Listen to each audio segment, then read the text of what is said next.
네, 반갑습니다. 제가 지금 광주에서 승용차를 가지고 달려왔습니다. 근데 거리가 우리 목사님께서 얼마나 걸릴 것 같아요? 그러니까 2시간 반이라고 그래서 믿고 오케이 했는데 오니까 3시간 걸리네요. 결혼 생활한 지 제가 만 32년 됐고 할아버지입니다. 손녀가 둘이 있습니다. 근데 멀리서 보니까 그렇게 안 보이죠? 예, 그건 키가 작아서 그렇습니다. 좀 키가 크고 등치가 있으면 그렇게 안 보일 텐데, 예, 항상 이렇게 아담해가지고 어려 보입니다. 결혼 생활하면서 여러 가지 이제 경험이 있죠, 저도. 근데 저는 뭐 아파가지고 많이 고생을 많이 했어요. 그래서 그거밖에 별로 기억하는 게 없고, 아들은 아빠 기억하면 맨날 아픈 거 기억하고, 엄마에 대해서는 맨날 착하다 그 얘기만 해요. 그러니까 그 병 때문에 고생하는 남편을 옆에서 아무 그 불평 없이 이렇게 돌봐주는 모습을 어렸을 때 아들이 보면서 아마 그렇게 느꼈던 것 같아요. 그래서 엄마 그러면 맨날 착하다 그런 얘기만 합니다. 결혼 생활이 쉽지가 않죠. 그래서 이제 어느 TV 방송에서 앙케이트 조사를 해봤어요. 남편들한테 물어봅니다. 다시 결혼한다면 지금 아내랑 하겠느냐 그랬더니 뭐라고 대답할까요? 안 한다고 그럴까요? 예, 한다고 그래요, 대부분. 그래서 왜 그러냐 그랬더니 지금 이 여자도 길들이는데 이만큼 시간 걸렸는데 또 그거 어떻게 고생하냐고 그런데요. 근데 아내들한테 물어보면 100% 한다고 그럴까 안 한다고 그럴까요? 안 한다고 그런대요. 지금 남편하고 결혼 안 한다고. 물론 예외는 있습니다. 왜 그러냐 그랬더니 남편들을 보통 그렇게 얘기합니다. 원수가 아니고 왼수 이렇게 얘기를 해요. 원수라고 그러면 큰일 나죠. 왼수 이렇게 얘기하는데 이게 농담 같은데 이 말 속에 담겨 있는 게 있어요. 남자들이 생각하는 결혼 생활, 아내에 대한 인식하고 아내들이 생각하는 결혼과 남편에 대한 인식이 충돌이 있는 거예요. 이게 이제 일치되고 잘 서로 이해되면 참 좋겠는데 그런 좀 어려움이 있습니다. 요즘은 그런 경우 드물지만 예전에는 농사 짓는 시절에 이렇게 보면 해가 뜨면은 남편이나 아내나 똑같이 들에 나가서 일을 합니다. 그렇죠? 그 다음에 이제 열심히 일을 하고 해가 뉘어뉘어지면 집으로 들어오죠. 그러면 남편은 이제 우물가에 가서 씻습니다. 뭐 낫도 씻고 호미도 씻고 뭐 삽도 씻고 그리고 이제 등목도 하면 아내가 좀 도와주죠. 그리고 어디로 갈까요? 툇마루에 누워가지고 쉬는데 그때 아내는 어디로 갈까요? 예, 부엌으로 가서 식사 준비를 해야 돼요. 그래서 식사 준비 다 해놓고 식사 준비 다 됐어요. 와서 드세요. 그러면 이제 그때 남편이 약간 미안하니까 하는 게 꼭 있어요. 그리고 이제 와서 식사를 합니다. 그리고 식사하고 나서 지나면 또 그러면 아내가 쪼르르 부엌으로 들어가는데 뭘 떠올까요? 숭늉 한 그릇 떠다가 드리죠. 그러면 그건 마십니다. 그리고 이제 들어가요. 아내는 그때부터 또 뭐 해요? 예, 설거지 또 막 해야 됩니다. 그러면 또 안에서 또 불러요. 안 들어오고 여보 뭐해? 자야지. 아내는 아직 할 일이 남아있는데 이것이 이제 전형적인 어떻게 보면 우리 옛 가정들의 모습인데 요즘은 이제 많이 변했습니다. 그래서 똑같이 같이 일을 하는데 옛날에는 이제 농사일이었어요. 근데 요즘은 이제 직장일로 바뀌죠. 근데 여기서 문제가 생겨요. 한 번은 제가 이제 상담사니까 상담을 하는데 젊은 부부가 왔어요.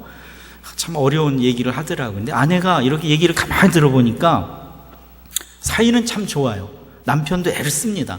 애쓰는 거 뭘 애쓰냐 그랬더니 쓰레기 좀 버려주고 뭐 그런 거 한다고 그러더라고요. 이 남편들은 그거 해주면 다 해줬다고 생각해요. 하여튼 애를 쓰고 있는 겁니다. 근데 가만히 들어보니까 아내 스스로 괴로움이 있어요. 시어머니한테는 좋은 며느리고 싶고 남편한테는 좋은 아내이고 싶고 딸이 있는데 이 딸이 학교를 다니면 초등학생이에요. 근데 이 딸에게도 좋은 엄마이고 싶은 거예요. 근데 직장 생활을 합니다. 직장에서 커리어 우먼으로서 또 성공을 하고 싶은 거예요. 아이고 슈퍼우먼이죠. 이걸 어떻게 다 해요? 이걸 다 할 수가 없으니까 스스로 이걸 괴롭히는 겁니다. 그래서 이게 누구한테 투사될까요? 남편한테 투사되는 거죠. 그래서 남편은 나름대로 애쓰고 있는데도 불구하고 남편에게 맨날 무슨 얘기를 하는 거냐면 나 안 도와준다. 근데 남편이 이제 아내가 자꾸 그러니까 마음이 어려워서 아침도 안 먹어요. 왜? 아내가 그 준비할 시간이 없어요. 애 머리 빗겨야지, 딸이니까 이제 머리 빗겨야지, 뭐 해야지, 학교 보낼 준비하고 그러는데 옆에서 아침밥 그거 준비하라고 할 마음이 안 생기는 거예요.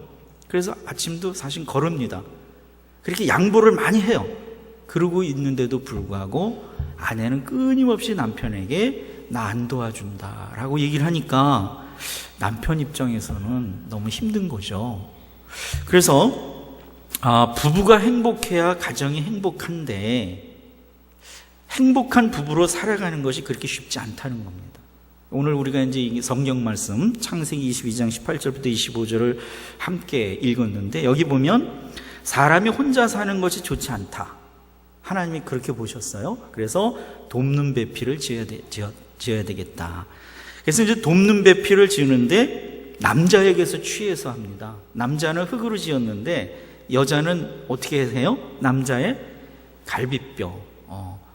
그러니까 남자에게서 취해서 여자를 짓는데 여자라는 이름을 그리고 여자라고 해요. 근데 그 여자라는 뜻이 아내라는 뜻도 됩니다. 배우자라는 뜻도 돼요. 그래서 둘이 같이 사는데 둘이 한 몸을 이룰지니라. 벗었으나 서로 부끄러워하지 않았다. 이것은 하나라는 뜻이고 그만큼 친밀한 관계다라는 의미를 갖고 있습니다. 그런데 누구나 결혼을 생각하면 행복하고 싶고 부부로 살아가면 정말 화목하고 사랑하면서 헌신적으로 행복을 누리고 싶은데 요즘 많은 어려움이 생겨요.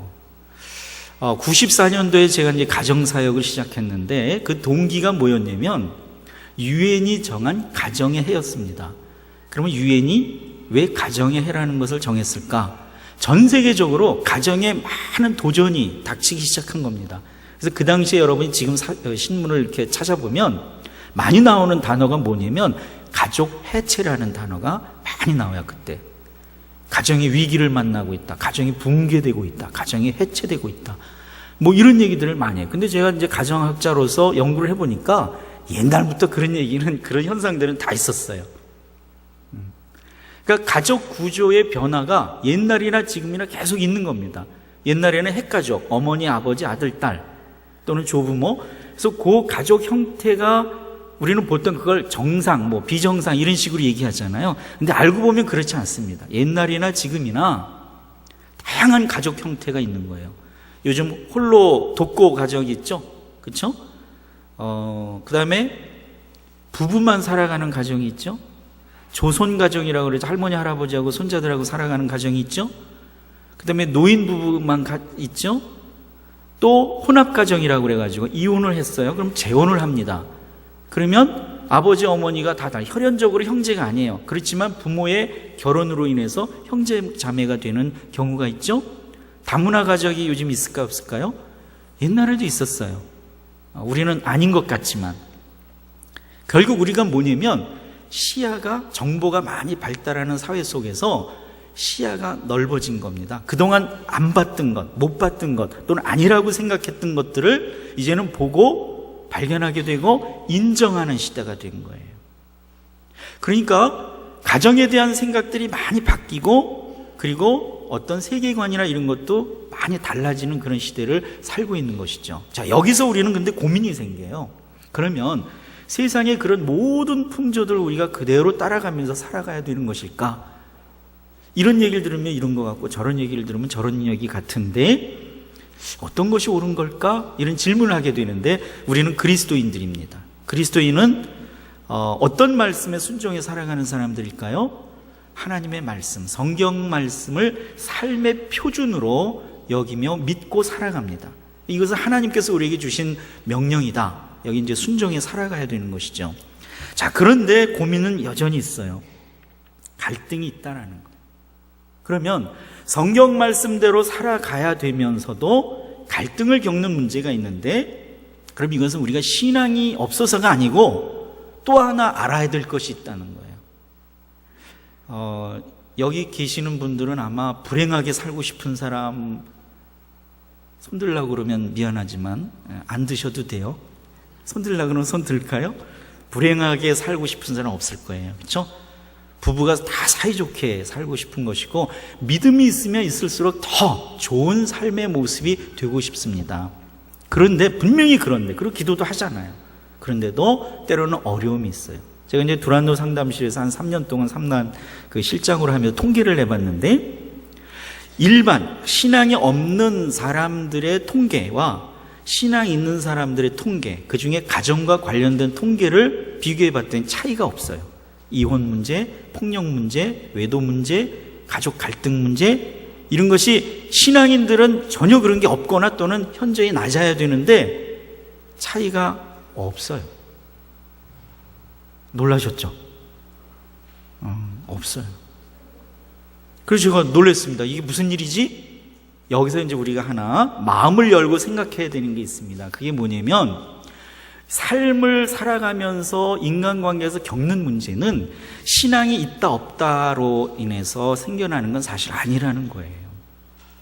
관계에서 서로 이해의 문제 때문에 일어나는 게 많고, 심지어는 자기 자신을 몰라서 일어나는 것도 굉장히 많습니다. 제가 이제 광주에서 갑자기 교회 개척을 하게 됐습니다. 그래서 광주에 내려가서 제일 먼저 사서 본 책이 이제 전남대학교를 교정을 이렇게 거닐면서 여기를 선교지로 택해서 기도해야 되겠다. 그리고 이제 교정을 이렇게 거닐면서 이것저것 살펴보다가 생각 큰 나는 게, 전남대 그러면 누가 생각나지 봤더니 이무석 교수님이 생각나더라고요. 우리나라 정신분석학계의 권위자고 정신과 의사신데, 이분이 쓴 책이 있어요. 30년 만에 휴식이라는 책이 있습니다. 그래서 문득 그게 생각이 나서 이제 서점에 가서 그 책을 사서, 오래전에 나온 책입니다, 물론. 근데 그 책은 요점이 그거예요. 내면 치유에 관한 책인데, 사람은 자기 무의식이 자기를 지배하고 있는 것을 모를 때가 너무 많다는 거예요. 신앙인들이 특히 더 그럴 수 있어요. 왜? 너무 믿음만 생각하니까. 기도도 우리는 막 부르짖어 기도하는 것을 좋아하잖아요. 근데 가만히 하나님이 내 마음에 어떤 것을 던져주시는지, 감동시켜 주시는지, 깨닫게 하시는지를 귀 기울일 때가 필요한데, 우리는 너무 내가 원하는 게 많다 보니까 그 시간을 놓칠 때가 있습니다. 히브리서에 하나님의 말씀은 살아있고 운동력이 있어서 우리의 골수까지 쪼개고도 남음이 있는데, 그 다음 귀절이 뭐냐면, 우리의 생각과 뭐예요? 우리의 생각과 마음을 판단하신다 그랬어요. 근데 이것이 성찰, 깨닫게 하신다는 거거든요.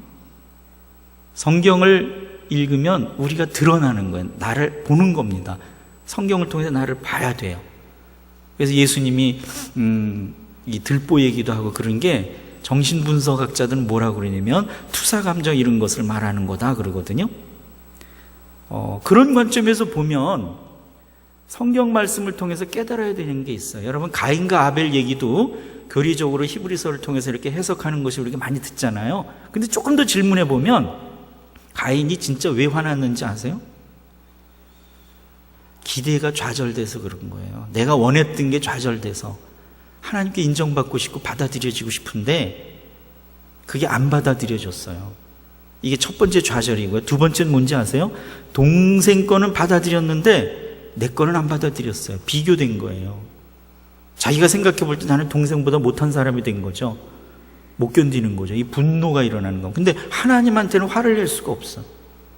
하나님은 그걸 알아차리죠. 너 왜 안색이 변했느냐? 그거 다스리지 않으면 죄가 내 문 앞에 엎드려 있을 것이다. 죄질 거다. 그렇죠? 근데 하나님이 경고하셨는데도 자기 속, 그 분노의 원인을 스스로 깨닫지 못했기 때문에 그걸 누구한테 투사합니까? 동생한테 투사하죠. 그래서 동생을 어떻게 해요? 너만 없으면 될 것 같다 해가지고 죽이잖아요. 그런 문제. 그러니까 성경을 읽으면서 우리가 믿음에 대한 것을 많이 성장시켜가는 것이 첫 번째겠지만, 두 번째, 성경을 읽으면서 또 하나 알아야 되는 게 자기 자신입니다. 그건 이제 우리가 내면 치유, 보통 이렇게 얘기를 해요. 내 속에 일어나는 이 감정, 생각, 어떤 동기, 이런 것도 살필 수 있어야 된다는 거죠. 그러니까 부부가 갈등하는데도 이런 것들이 작용하게 된다는 겁니다. 첫 번째, 이제 부부 갈등에 근원적인 문제가 있습니다. 정신 내적인 근원. 우리 안에 숨어있는 어떤 충동과 이런 게 있어요. 이것은 내 의지와 상관없이 어려서부터 내 속에 만들어집니다. 어렸을 때 경험은요, 몸의 기억이 돼요. 몸이 기억을 합니다. 의식이 아니에요. 저희 누님이 6.25동입니다. 6.25 땅 터졌을 때 한 달 있었어요. 그러니까 피난살이 했습니다. 아버지는 이제 군입대 하시고 곧바로 전쟁터로 가시고, 그리고 7살 형님하고 누님은 이제 한 달, 그리고 어머니 등에 업혔겠죠? 예전에는 새벽 4시까지 전쟁 얘기를 듣고 피난 얘기를 들었어요. 그러면 그 피난 얘기가 이런 거예요. 막 피난하다가 폭탄이 꽝 터지면 1살짜리가 뭐 합니까? 그러니까 더 엎드리고 숨어야 되는데 애기들은요, 등에서 더 고개를 번쩍 든대요. 그러고 들키면 죽는데. 그런데 그런 경험들이요, 저희 누님이 멀리 있으니까 제가 누님 얘기를 잠깐 하면 중년이 되니까 문제로 나타나기 시작하더라고요. 갑자기 공황장애 같은 그런 두려움, 심리적인 불안, 이게 이제 그 중년의 갱년기 이런 거랑 겹치면서 한동안 굉장히 어려워하셨어요. 지금은 이제 건강해지셨지만, 이게 뭔지 아세요? 몸이 기억하는 거예요. 몸. 그게 6.25 때 폭탄이 떠지고 이런 막 불안하고 그런 상황 속에서 너가 이런 거단다, 이런 건 몰라요. 그렇게 말로 설명할 줄 몰라요. 그렇지만 몸이 기억하는 거죠. 우리 속에 그런 게 있어요. 이것을 깨달을 수 있어요. 또 신체내적인 근원, 예를 들면 저는 예전에 신천교회 이제 그 교육 목사로 있을 때 중등부를 맡고 있었습니다. 근데 인천에서 이제 새벽에 교회를 가요. 그러면 아침을 대부분 굶을 때가 있습니다. 그리고 이런 걸 경험했어요. 괜히 우울해져. 그래가지고 설교하다 내가 괜히 울어요. 그래서 나는 은혜 받아서 그러나 했더니 그게 아니고 이게 영양가와 문제가 있습니다. 아침을 굶었기 때문에 내 피 속에 포도당이나 이런 게 떨어지면서 콜레스테롤 이런 게 떨어져요. 그러면 그게 기분, 이 감정에 영향을 미칩니다. 그래서 우울해지는 거예요. 그래서 이제 관심을 가지고 관찰해 봤더니 여러 종류로 나타나요. 나처럼 우울해지는 사람, 짜증을 내고 화를 내는 사람, 성격이 급해지는 사람, 다양하더라고요. 여러분 아시고 계셨죠? 굉장히 지배를 당합니다. 그런 거예요. 아닌 것 같아도. 사랑이라는 감정은요, 100일밖에 못 간대요. 사랑을 느끼게 하는 그 호르몬의 영향이 약효가 100일이랍니다. 그래서 젊은 애들은 어떻게 경험적으로 알고 100일이 되면 꼭 이벤트 하죠. 다시 불타오르려고 그런 거예요. 그러니까 그런 겁니다. 이런 영향에 또 문제가 있어요. 또 다른 환경적인 여러 가지 상호 정신적인 근원, 예를 들어서 자녀에게 문제가 있든지 아버지의 문제가 있든지, 제 아내가 여기 지금 숨어서 지금 예배 드리고 있을 텐데 가끔 아내가 그 결혼 초반에 이렇게 우울할 때가 있어요. 그러면 저도 이제 괜히 우울해지면서 좀 기분이 안 좋아져요. 그러다 이제 다투기 시작해요. 다투다 보면 아내가 속 얘기가 툭 나와요. 가정에 어려움이 있거나 또는 뭐 부모님에게 무슨 걱정거리가 있거나 그게 툭 튀어나와요. 그게 진짜였던 거예요. 그런 영향을 우리가 다 받습니다. 그리고 우울이 나와의 관계 때문에 생긴 게 아니고 알고 보면 다른 이유가 있었던 거죠. 이런 게 있어요. 또 어떤 생활 조건이라든지 또는 누가 갑자기 사망을 했다든지 뭐 등등등등 이런 것들이 이제 원인이 될 때가 있습니다. 그런데 일반적인 문제가 있어요. 성격, 성, 자녀, 애정 문제, 경제적인 문제 또는 친족 문제 또는 부부의 친구 관계 뭐 이런 거 있죠. 이런 것들이 원인이 될 수가 있습니다. 자, 그런데 부부 갈등이 없을 수는 없어요. 중요한 건 이겁니다. 그 부부 갈등의 결과가 무엇으로 나타나느냐라는 거예요. 우리나라 부부들을 연구해 보니까 대부분 다투거나 폭력으로 나타나거나 또는 배우자에게 복종을 하게 하거나 그게 싫으니까 피해가거나 협박하거나 별거하거나 체념하거나. 그래서 뭐 옛날에 베델성 공부할 때 3분의 1, 3분의 1, 3분의 1 나눠서 그렇게 얘기해요. 사랑해서 정말 감사해서 사는 3분의 1 부부, 3분의 1은 그냥 그러니까 사는 부부, 3분의 1은 어디 기회만 대봐라 헤어지지 그러고 사는 부부, 뭐 그런 얘기를 했었어요. 근데 우리나라 부부들이 그런 경우가 많다는 거죠. 그래서 결혼 생활이 불행하다는 느낌이 있고 신앙인들에게는 어떤 문제가 생기냐면 이 불행감이 하나님과의 관계에 단절을 가져온다는 거예요. 그래서 신앙생활에 어려움이 있는 분들을 관찰해 보면 가정에 문제가 있거나 어떤 인간관계에 어려움이 있는 경우가 많이 있습니다. 그러면 우리는 더 기도해야 될 것 같잖아요. 근데 그게 쉽지가 않아요. 어려우면 하나님께 기도하기도 어렵습니다. 그래서 점점 하나님과 관계가 멀어지게 되죠. 자, 그러면 우리가 이 부부 갈등을 어떻게 해결하고 또 최소화하려면 어떻게 해야 되느냐, 이런 질문을 하게 되는데 몇 가지를 알아야 됩니다. 그건 이제 제가 쭉 설명을 하려고 그래요. 첫째는 남성과 여성의 차이를 이해해야 됩니다. 차별이 아니에요. 분명히 남자와 여자는 다릅니다. 일단 생긴 게 달라요? 같아요? 달라요. 알아야 됩니다. 두 번째는 배우자의 성장 배경과 가족 배경과 성격을 이해해야 됩니다. 30년 가까이 전부 다른 환경에서 성장하다가 만나서 사는 거예요. 저는 지금 결혼생활 32년인데 이제 내가 살아온 만큼의 세월이 이제 조금 지난 겁니다. 제가 27에 결혼했거든요. 그러면 27년 동안 배워왔던 것이 이제 조금 익숙해지는 거예요, 서로. 앞으로 이제 얼마나 더 살지는 모르지만 하여튼 더 잘 이해하니까 좋아질 것 같은 희망은 가져요. 근데 처음에 결혼하니까 다른 게 왜 이렇게 많은지. 밥 먹는 속도가 다르더라고요. 나는 1시간인데 아내는 5분 뚝. 5분 만에 다 먹고 가만히 앉아있는 거예요. 뭐예요? 다 먹었어? 나는 국이 있어야 되는데 아내는 김치 하나만 있어도 잘 먹어요. 자는 시간이 또 달라요. 나는 늦게까지 뭐 하다가 자는데 아내는 초저녁이면 벌써 탁 자요. 그리고 꼭 또 새벽에 일어나요. 이런 게 전혀 달라요. 이런 걸 미리 이제 알지 못하면 갈등이 커질 수 있는 거죠. 또 의사소통법을 알아야 됩니다. 갈등을 누적시키지 말아야 되고요. 분노를 처리하는 법을 배워야 되고요.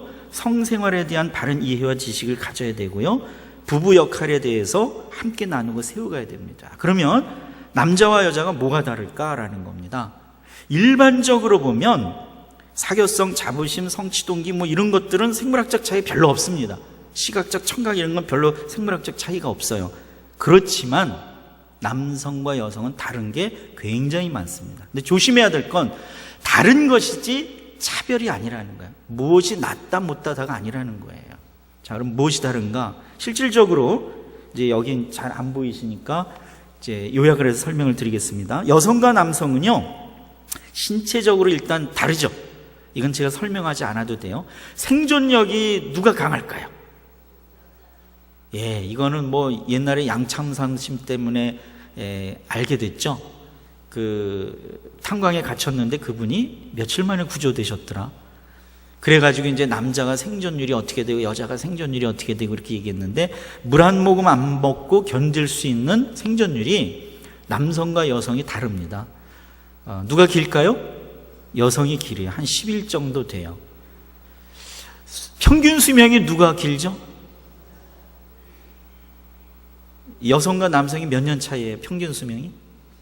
거의 10년 차이 나죠? 그렇죠?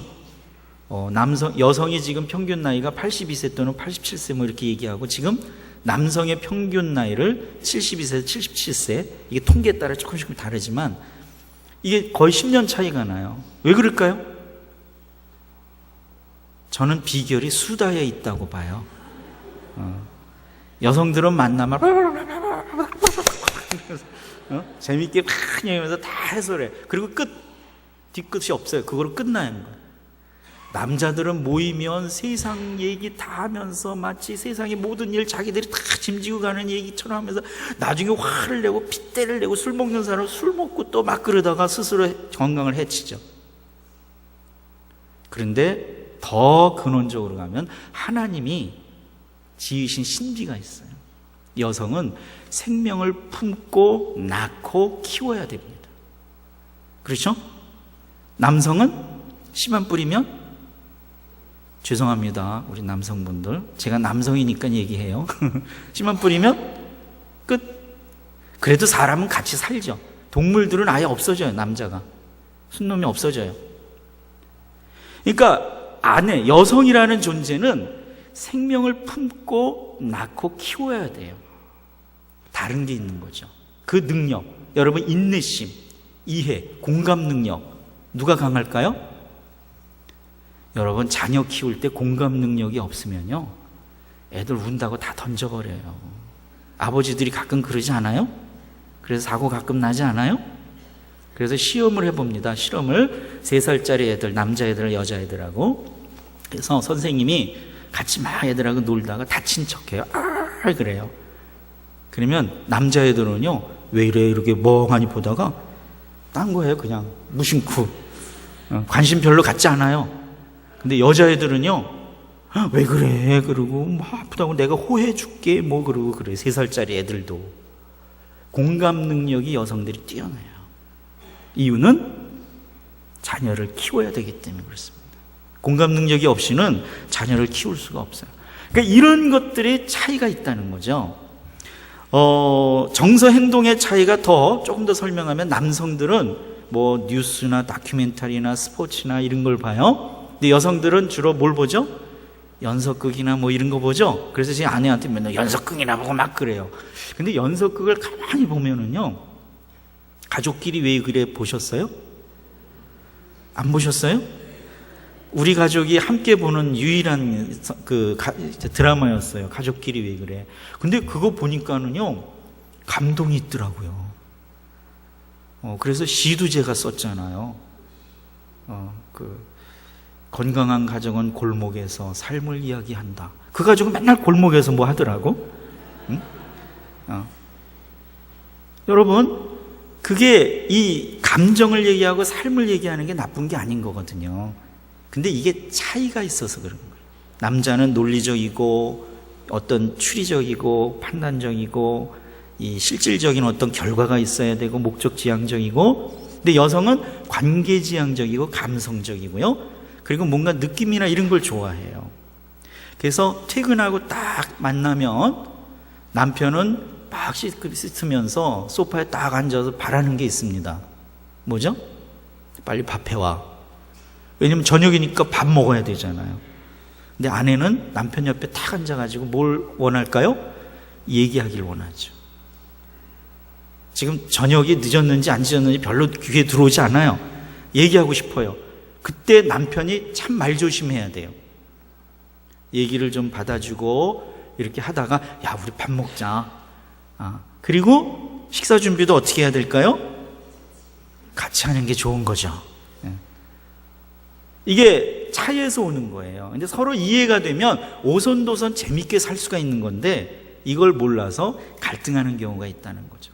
성도 마찬가지예요. 저도 뭐 여기에 벗어나지 않죠. 여기 미성년자 없죠? 대답이 없는 거 보니까 없군요. 어떤 사람이 퇴근을 하는데 남자예요. 전철에서 예쁜 여자를 봤어요. 그러면 예쁜 여자한테 남자들은 어떻게 할까요? 눈이 갑니다. 저도 한번 버스를 누님하고 같이 가다가 예쁜 여자를 봤는데 나도 모르게 눈이 이렇게 돌아갔는데 누나한테 들려켰어요. 그래서 누나가 나를 이렇게 보더라고요. 근데 이게 본능적인 남자는 시선은, 그 다음에 냄새, 향기 이런 거에 관심이 빨리 가요. 여성은 뭐에 갈까요? 소리, 터치 이런 거에 약해요. 그래서 바리톤의 금속송의 목소리로 사모님 이렇게 하면 웬만한 사람들이 넘어가게 돼 있는 겁니다. 근데 이제 이 남자가 가다가 예쁜 여자를 봤어요. 그러니까 문득 아내 생각이 나는 거예요. 아내 생각이 나니까 계획을 세웁니다. 집에 가서 오늘은 저녁을 맛있게 먹고 사랑을 나누고 낭만적으로 계획을 해요. 집에 가서 딱 이제 가서 분위기를 딱 잡으려고 그러는데, 부부는요 이게 알아요. 그걸 느낌으로 알아요. 아내는 하루 종일 애하고 싸우고 빨래하고 힘들어 죽겠는데 남편 눈치를 딱 보니까 그렇거든요. 그러니까 슬슬 이렇게 피하는 행동을 해요. 남편이 거절감을 느껴요. 화가 나요. 그러니까 괜히 아닌 것 같고 다투기 시작해요. 아내가 그때 죄책감을 느껴요. 내가 남편한테 괜히 그랬나 보다. 그리고 이제 응해줘요. 근데 즐겁지가 않아요. 이번엔 남편이 죄책감을 느껴요. 내가 이 짐승이 돼가지고 괜히 이러나 보다. 그러니까 부부 생활을 하면 할수록 오래되면 이게 더 사랑스러워지고 관계가 좋아져야 되는데, 속에 의사소통에 문제가 생기면서 서로를 이해 못하면서 일어나는 일들이에요. 그래서 결혼 생활을 하면 할수록 가까워지고 친밀해지고 행복해지지 못하고 점점 멀어지는 거죠. 그래서 영국 통계를 보니까 나이 70이 되면 남자들은 거의 안방에서 쫓겨나서 거실 소파에서 잔대요. 이제는 아예 그냥 차버리는 거죠. 이건 불행한 일이거든요. 왜 그러느냐? 성에 대한 차이를 이해를 못하는 거예요. 남자들은 거의 종족 보존 본능이에요. 거의. 그래서 오직 그 목적이에요. 그리고 그게 끝나면 끝이에요. 여성은 분위기, 감성, 무드가 있어야 돼요. 그리고 성이라는 것을 여성은요 꼭 성행위가 아니에요. 뭐 안아준다든지 얘기를 해준다든지 같이 좋은 어떤 영화를 본다, 이런 것도 다 거기 포함이 돼요. 근데 남자들은 그걸 이해를 못해서 어려움이 생기는 거죠. 대화는 어떨까요? 남자들은요 아내가 무슨 얘기를 하면 한참 조금 듣다가 많이 스스로 들었다고 생각하고, 그래서 요점이 뭐야? 이렇게 돼버려요. 근데 지금 아내는요 요점을 얘기하자는 게 아니라 대화하는 과정이 중요한 거예요. 그러니까 주저주저 여러 가지 얘기를 해요. 또 정보를 기억하는 이런 것이 굉장히 뛰어납니다. 그래서 옛날 얘기를 하면 언제 어디서 누구와 몇 시에 무슨 일이 있었고 다 나와요. 남편은 머리 긁적긁적하면서 그런 일이 있었어? 이렇게 되는 거죠. 그러면 아내는 이해받지 못하는 것 같아요. 여기 이제 며느리와 고부관계가 혹시 있는지 모르겠어요. 자, 며느리 고부관계가 이게 편한 관계일까요? 아닐까요? 저도 시아버지잖아요. 제 아내도 시어머니고, 그래서 약속한 게 있습니다. 아내하고 저하고. 며느리에 대해서는 아무 얘기도 하지 말자. 이 혈연 관계가 아니기 때문에 딱 말 실수하면 돌이킬 수가 없어요. 아들하고는 뭐 싸우다가도 회복이 되고 그러지만. 근데 이 고부 갈등에도 어떤 일들이 일어나는 거냐면 이 대화 때문에 문제가 일어나는 게 많아요. 이 아내가 남편한테 어머니가 어떻고 시아버지가 어떻고 막 얘기를 해요. 그럼 남편은 대화를 어떻게 듣냐면 문제를 해결해 줘야 된다라고 느껴요. 의무감을 느끼고 책임감을 느낍니다. 근데 해결할 수 없거든요. 그러니까 어떡할까요? 윽박지르죠. 그런 얘기 하지 마. 너 시어머니를 어떻게 생각하는 거야? 시아버지를 어떻게 생각해? 나중에 열등감이 있는 남편 같은 경우에는 도대체 우리 집을 어떻게 생각하는 거야? 막 이런 얘기까지 나오죠. 근데 아내가 시부모 얘기하고 막 그러는 거는요 해결해 달라는 얘기가 아닙니다. 사실 나 알아달라, 이해해달라, 이해받고 싶은 거예요. 그러니까 남편은 열심히 들어주고 아내한테는 잘 들어주고 엄마한테는 잘해주시고 부모님께 잘해주시면 돼요. 그러면 아내는 문제가 해결이 되는 겁니다. 근데 남편들이 이 남성과 여성의 대화 스타일이 다른 걸 이해를 못해서 해결하고 책임을 묻고 문제를 해결해 달라고 듣기 때문에 아내 얘기를 끝까지 못 들어주게 되는 겁니다. 근데 문제가 해결 안 돼도 괜찮아요. 아내 입장에서는 남편이 나를 이해해 주는 게 더 중요한 거죠. 그래서 여기 남편 되시는 분들 아내가 이런저런 얘기할 때 잘 들어주시기 바랍니다. 대답이 없네. 근데 아내들은요 남편에게 문제를 해결해 달라 이러고 또 윽박질러도 안 돼요. 그러면 남편들은 정말 해야 되거든요. 그러니까 자기가 어려운 얘기만 잘하면 됩니다. 그 다음에 배우자의 성장 배경과 가족 배경, 성격을 이해하라 그랬는데 사람은 자기가 성장한 가족을 떠나서 자기가 성장되지 않는 사람 한 사람도 없어요. 그래서 버지니아 사티어라는 가족학자는 무슨 얘기를 했냐면 가정은 사람을 만드는 공장이다 그랬습니다. 조금 이제 딱딱하죠 말이. 한번 따라해 봅시다. 가정은 사람을 만드는 공장이다. 그러니까 어떤 가정에서 성장했느냐에 따라서 성격이나 또는 기질이나 이런 게 유전적인 문제, 환경적인 문제, 교육의 문제 이런 게 다 복합적으로 작용하면서 그 사람이 된다는 거죠. 그러니까 가족 전통이 참 중요해요. 자, 그런데 어떤 가정이나 100% 건강한 가정이 있을까요? 없을까요? 없습니다. 연구를 해보니까 70-80% 정도가 보통 보편적인 가정이라고 하는데 이런 가정들도 한두 가지의 어려움은 다 갖고 있습니다. 그래서 우리는 이 완벽하지 않은 상황 속에서 성장하면서 상처라는 것을 한두 가지는 다 받고 있어요. 우리가 서로의 가족 배경과 성격이나 이런 것을 이해한다는 것은 그걸 이해하는 겁니다. 그래서 부부지간은 가정이라는 것은 치유 공동체이기도 해요. 내가 성장 과정에서 그런 상처가 있고 어려움이 있었던 사람들이 부부로 만나서 그것을 서로 이해하고 또 보듬어주고 그리고 서로 격려하고 그런 과정 속에서 치유하고 회복하는 그런 과정이기도 한 겁니다. 그래서 건강한 가정은 사람을 살려내요. 부부가 살아나요. 남편이 살아나고 아내가 살아나고 거기서 태어난 자녀들이 그래서 건강하게 성장해 갈 수가 있는 것이죠. 그러니까 서로 성장 과정, 배경을 이해할 필요가 있다는 겁니다. 자, 그 다음에 우리가 중요한 게 뭐냐면 의사소통 방법을 개발해야 됩니다. 언어로 표현되고 전달되는 것은 이제 언어학자들이 연구해 보니까 3%밖에 안 됩니다. 97%는 소위 비음성 언어로 전달된다는 거예요. 그럼 비음성 언어에는 뭐가 들어있는 것이냐? 그 사람의 어떤 태도, 표정, 말의 속도와 빠르기, 높낮이, 분위기, 제스처 이런 것들이 담겨 있다는 겁니다. 그래서 한번 제가 시범을 볼 테니까 뭐 어떻게 들리는지 보세요. 아이고, 나 당신 너무 사랑해. 이렇게 말했을 때하고 얼굴을 똑바로 쳐다보면서 무표정 얼굴로 당신 나 너 얼마나 사랑하는지 알아? 이랬을 때하고 어때요? 어떤 게 진짜 사랑하는 말 같아요? 첫 번째, 두 번째. 그럼 두 번째는 뭐라고 말하는 것 같아요? 언어는 분명히 당신은 얼마나 사랑하는지 알아? 라고 말하고 있지만 얼굴 표정이나 태도나 이를 걸면서 하는 걸 보면 나 너 증오해. 이게 전달되는 거죠. 이미 알고 계셨죠? 그래서 이야기할 때는 눈을 보고 얼굴 표정과 이런 게 일치돼야 된다는 거예요. 이게 다르게 되면 사람들은 말을 듣는 게 아니라 그 전체를 보고 듣기 때문에 아, 지금 나한테 이런 감정이구나. 이렇게 된다는 거죠. 그러니까 부부가 또는 가정에서 건강한 가정은 세 가지가 항상 깨어나야 돼요. 아침에 육체가 깨어나고 마음이 깨어나고 영혼이 깨어나야 됩니다. 그럼 육체가 깨어나려면 뭘 해야 될까요? 여러분 아침에 잠자리에서 눈 딱 뜨면 제일 먼저 뭐 해요? 기도합니까? 뭐 하세요? 기지개 켜죠. 예, 지금이 조금 힘든 시간이니까 한번 해보죠. 기지개 한번 펴봅시다.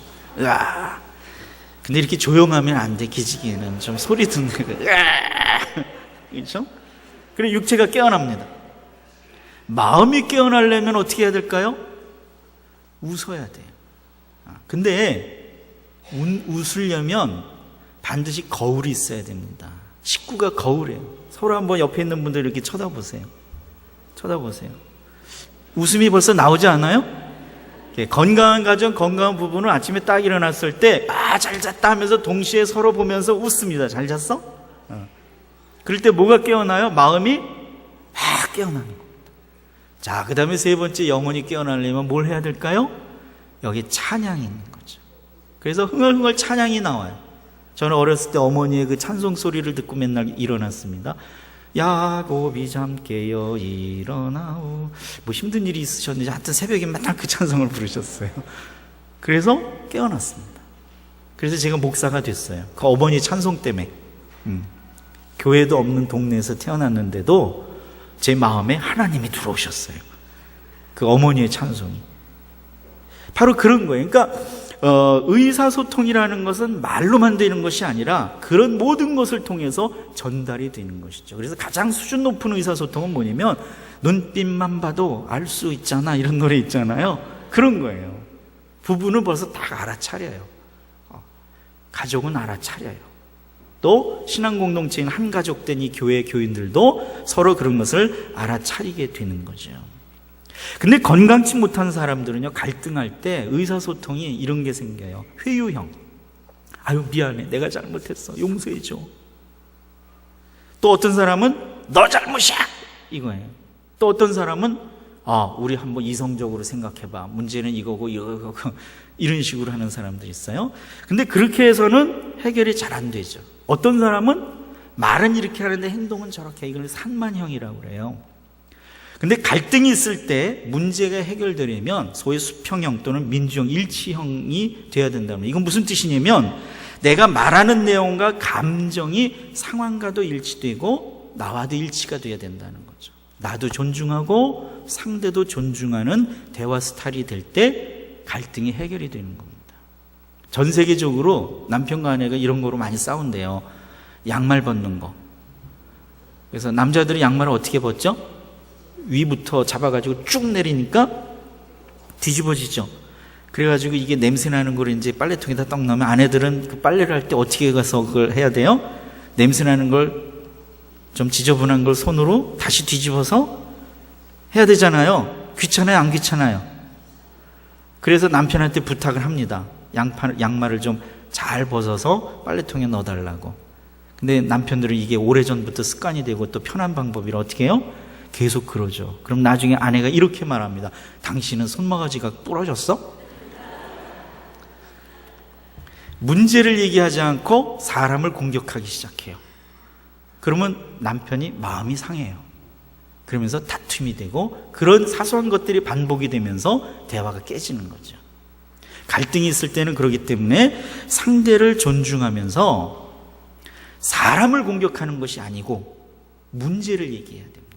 그리고 그 문제 때문에 일어나는 내 마음 그리고 원하는 것을 전할 수 있어야 되는 거죠.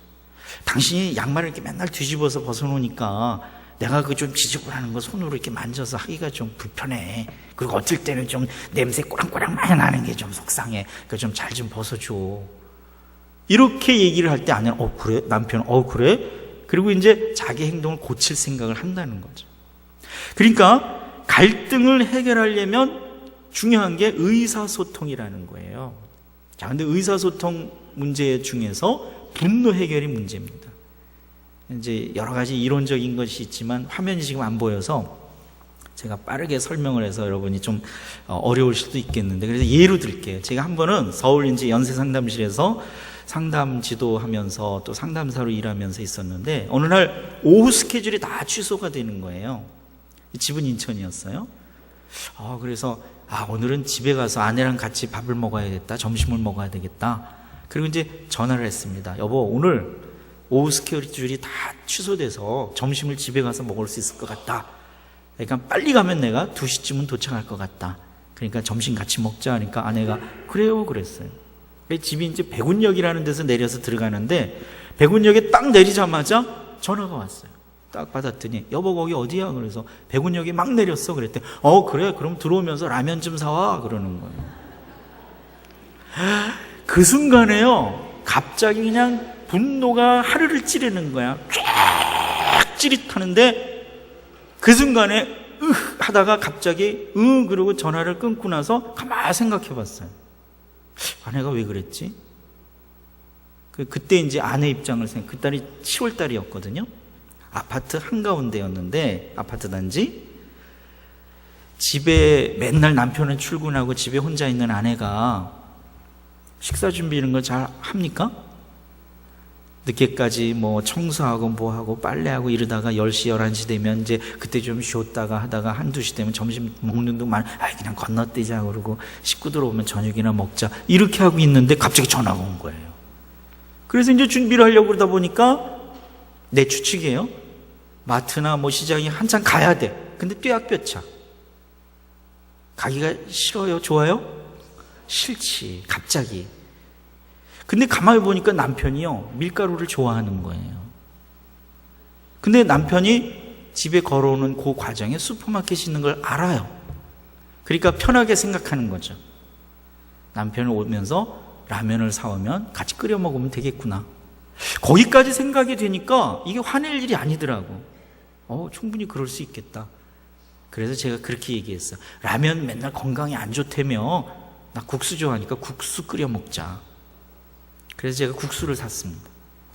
물을 끓여 놓으라고 했어요. 물을 미리 15분이면 끓으니까 제가 가는 시간이 15분이에요. 그래서 이제 국수를 사가지고 갔습니다. 근데 여름이니까 비빔국수를 먹고 싶더라고. 시원하게 얼음을 넣어서. 그래서 그때 비빔국수를 해가지고 먹었는데 비빔국수 누가 했게요? 제가 했습니다.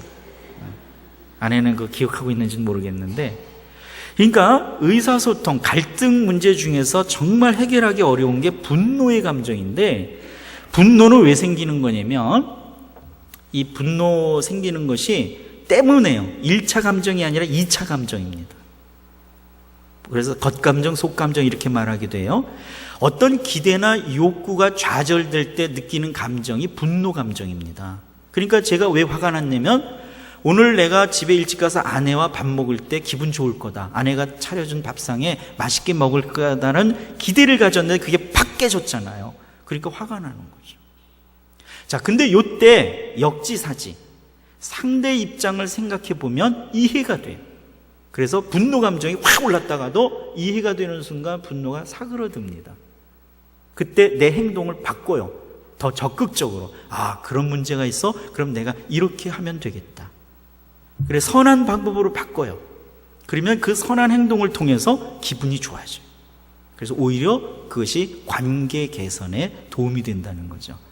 그래서 에베소서에 보면 분을 내어도 죄를 짓지 말고 해가 지도록 품지 말고 죄를 짓지 말고 그다음 뭐라고 그랬어요? 마귀에게 틈을 주지 말라 그랬죠. 분을 내어도 감정 자체가 문제가 아닙니다. 예수님도 화를 내셨습니까? 안 내셨습니까? 화를 내셨어요.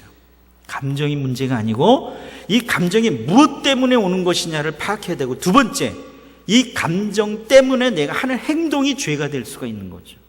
그래서 죄를 짓지 말고, 그리고 그 감정은, 부정적 감정은 풀어내야 돼요. 해결해야 됩니다. 해가 지도록 품지 말고. 품고 있으면 그게 어떻게 돼요? 시험거리가 되죠. 누가 유혹할까요? 마귀가 유혹합니다. 그래서 문제가 일어나는 거예요. 가정을 깨뜨리는 게 이게 분노 감정입니다. 그래서 미국 책을 보면, 외국 책을 보면 이 분노가 가정을 깨뜨린다 이런 제목의 책이 있어요, 아예. 그래서 이 분노를 잘 해결해야 됩니다. 이 성생활에 대해서는 아까 이제 잠깐 예를 들어서 말했기 때문에 넘어가고, 그러면 부부가 행복하기 위해서 또 하나 해야 되는 게 역할에 대해서 잘 알아야 됩니다. 자, 역할이라는 거 이런 것이 있어요. 남편이 있고 아내가 있습니다. 그러면 남편은 아내에 대해서 역할 기대가 있습니다. 역할 기대. 아내는 이래야 돼. 이걸 역할 기대라고 그래요. 그러면 아내는 그 기대에 부응해서 역할 수행을 합니다. 그러면 이 남편은 다시 역할 수행을 평가를 하게 돼 있어요. 평가한 것이 피드백돼서 다시 역할 기대로 가는 거죠. 그러면 이것을 남편만 그런 게 아니고 아내도 남편에게 그렇게 하겠죠? 그런데 이 아내가 상대의 역할 기대에 잘 부응하지 못하고 수행을 못하게 되면 평가가 높을까요? 낮을까요? 낮아지겠죠. 이게 갈등 요인이 되는 겁니다. 그러면 남편과 아내는 어떤 역할을 가져야 되는가? 이제 이런 질문을 갖게 되죠. 여러 가지 역할이 있습니다. 자, 남편은 무슨 역할을 할까요? 너무 막연한 질문이죠. 제가 보니까 이제 여러분이 피곤할 시간이 됐어요. 8시 30분. 40분 안 넘길게요. 제가 이제 특별 세미나니까 조금 이제 양이 좀 있습니다. 그래서 마음을 좀 정리하시고, 각오하시고 좀 들으세요. 지루하셔도. 남편은 어떤 역할을 해야 될까요? 여러분 벌써 마음에 많이 생각하고 계세요. 그래서 내가 얘기하면 아하 그럴 거예요. 그렇죠? 근데 리치라는 아주 오래된 그 학자는 그런 얘기를 했어요. 간단하게 설명했어요. 남편은 도구적 기능적 역할을 한다. 그러니까 한 가정의 가장으로서 또는 남편으로서 이래야 된다. 법을 세우고 규칙을 세우고, 그리고 살아가는 여러 가지 모범을 통해서 기능적인 것을 가르칠 수 있어야 된다. 보여줄 수 있어야 된다는 거예요. 근데 이 아버지 또는 남편이 그 역할을 잘 못하게 되면 가족 구성원이 상처를 입어요. 자녀들은 그 문제로 인해서 열등감을 가질 수도 있어요. 그러니까 남편들은 유능해야 됩니다. 여러 가지 면에서. 그것이 실학적이거든 또는 기술적인 거든 직업적인 어떤 경우든지 자신이 하는 일에 유능성을, 효능성을 가지고 있어야 됩니다. 아내들은 감정, 정서적 도구 역할을 한다고 그래요. 아내는 품어주는 거예요. 사랑해주고 갈등을 어떻게 해요? 화해시켜주고 하는 역할이에요. 그래서 한 사람이 자기 가치를 느끼는 것은 중요감과 안정감을 느낄 때 나는 참 괜찮은 사람이다, 이런 느낌을 갖게 되는데, 중요감이라는 것은 아버지의 역할이고 안정감이라는 것은 어머니의 역할을 통해서 경험된다, 이렇게 말을 합니다, 보통. 그래서 이 두 가지가 균형 있게 작용이 될 때 거기서 태어난 자녀들이 건강하게 성장할 수가 있는 것이죠. 그러니까 남편과 아내의 역할이 그런 역할이에요. 이 역할을 서로 잘 할 수 있어야 된다는 겁니다.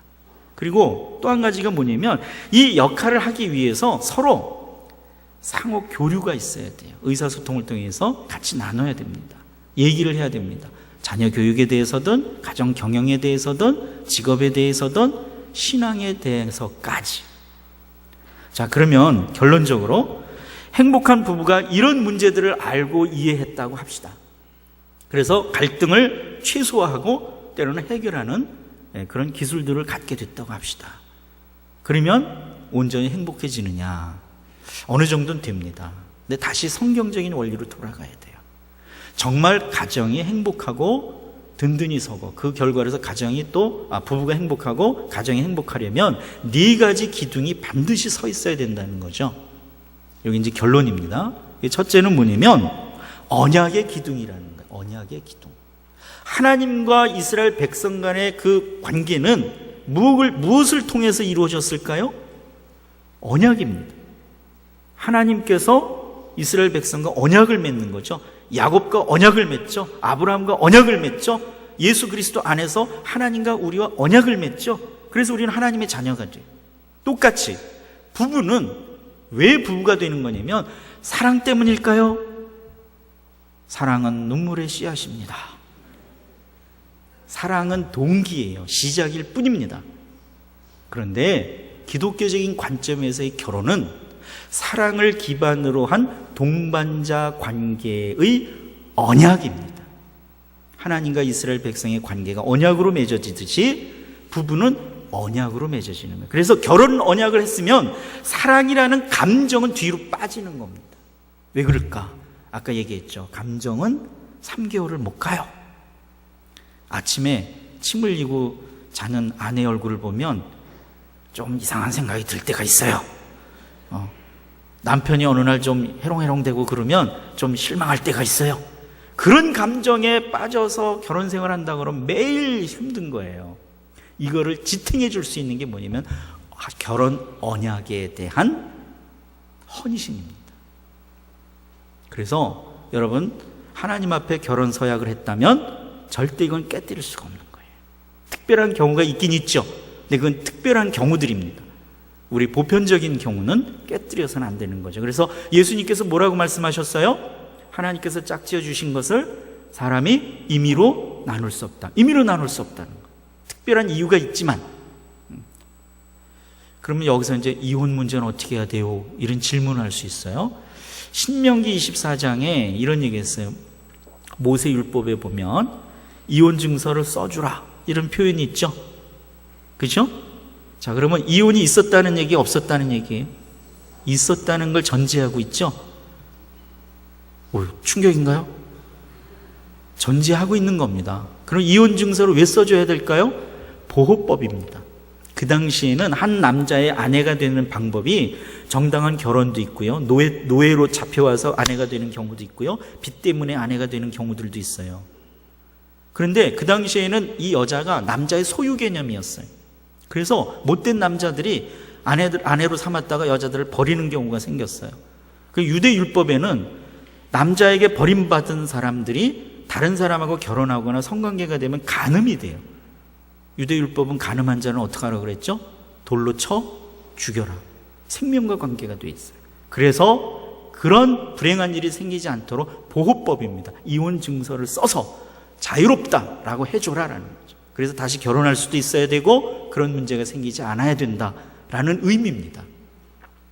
이해가 되시죠? 그러니까 신앙 공동체 안에서 누가 이혼을 했거나 이런 거에 대해서 손가락질하거나 편견을 가져서는 안 돼요. 그런 면에서 저는 이혼자 스쿨을 운영했던 적이 있어요. 여성 입장에서 보면 지금도 많이 사회가 달라졌는데도 이혼한 그 경험 자체로 인해서 사회적 약자가 돼버려요. 삶의 고난이 옵니다. 근데 신앙 공동체 안에서 그런 경험을 가진 사람들이나 개인이나 가정을 편견을 가지고 봐서는 안 된다는 거죠. 이해가 되시죠? 특히 오늘 헌신예배가 사회봉사위원회예요. 여러 가정들을 돌보는 일을 할 겁니다. 그런 가정들도 많이 있어요. 여기에 대해서 우리는 열려진 마음이 있어야 되고, 이것이 죄냐 아니냐 이것을 묻는 게 아니라 우리는 그걸 넘어서서 뭘 얘기해야 될까요? 어떻게 그리스도의 사랑을 전하고 복음을 전하고 그들이 회복될 수 있느냐, 치유될 수 있는, 다시 힘을 얻어서 세상을 어떻게 희망적으로 살아갈 수 있느냐, 여기에 초점을 둬야 된다는 거죠. 그래서 언약의 기둥이 첫 번째, 이것은 사랑하고 사랑받기라고 설명합니다. 두 번째 기둥 한번 따라해 봅시다. 은혜의 기둥. 자, 은혜의 기둥은 뭐냐면 용서하고 용서받는 겁니다. 부부가 살아가다가도 서로 죄를 지을 때도 있고 아프게 할 때가 있어요. 근데 하나님께서 우리를 용서하신 것처럼 우리도 서로 어떻게 해야 될까요? 용서해야 됩니다. 근데 용서는 은혜예요.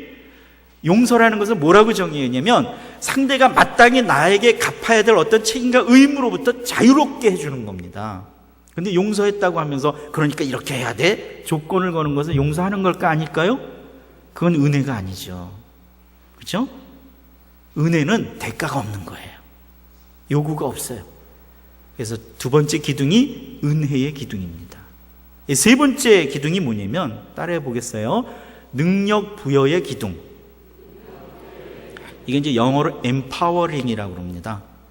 상대에게 능력을 부여해 줄 수 있어야 된다는 거예요. 부부가 서로. 그럼 어떻게 할 수 있어야 되느냐? 섬기고 섬김 받는 것을 통해서 가능합니다.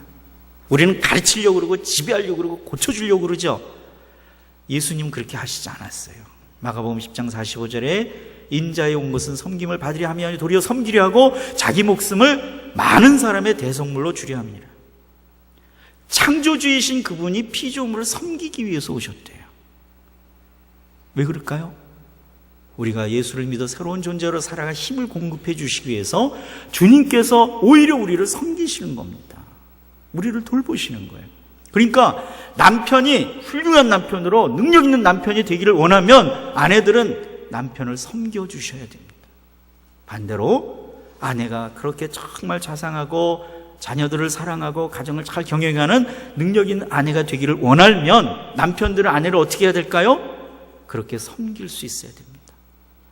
우리 목사님께서 우리 성도들이 정말 훌륭한 신앙인으로 성장하기를 원하면 목사님들은 교인들을 그렇게 섬겨야 되고, 성도 여러분은 우리 목사님들이 정말 하나님의 종으로서 타의 추종을 불허하는 훌륭한 하나님의 일꾼들이 되기를 원하면 어떻게 해야 될까요? 섬겨야 되는 거죠. 그럴 때 상대에게 힘이 공급되는 거예요. 마지막 기둥 얘기합니다. 친밀감의 기둥. 따라해야 되는데 금방 잊었죠? 따라해 봅시다. 시작. 친밀감의 기둥. 예, 이건 무슨 뜻이냐면 알고 알리는 거예요. 모르면 친밀감이 안 생겨요. 그래서 아담이 하와를 알았더니 가인을 낳았다. 히브리 개념은 안다는 것이 지식을 말하는 게 아니라 경험입니다. 하나님을 안다는 것은 지식이 아니라 하나님을 경험하는 겁니다. 그래서 성경은 그렇게 말하죠. 여호와를 알되 힘써 알자. 하나님을 알아야 하나님과 더 가까워지는 거지요. 부부도 같아요. 부부도 서로 알아야 됩니다. 그러면 알려고만 하는 게 아니라 알리는 것도 해야 돼요. 내가 뭘 원하는지, 뭘 바라는지, 내가 어떤 감정인지, 어떤 기대를 갖고 있고 어떤 비전을 갖고 있는지, 이런 걸 서로 대화를 통해서 알릴 때 친밀해질 수 있는 거죠. 그래서 제가 제안합니다.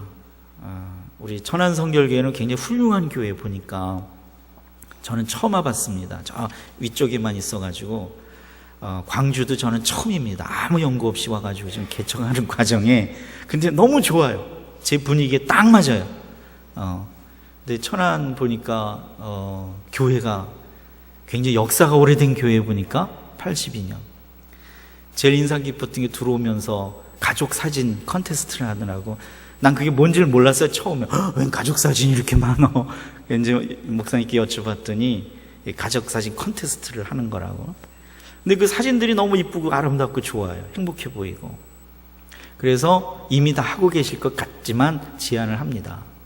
하루에 부부가 오붓하게 티타임을 적어도 20분 이상 가지십시오. 차를 한 잔 마시면서 탁 뒤로 하고 둘이 앉아서 차를 마시면서 오붓하게 얘기할 수 있는 시간을 가지십시오.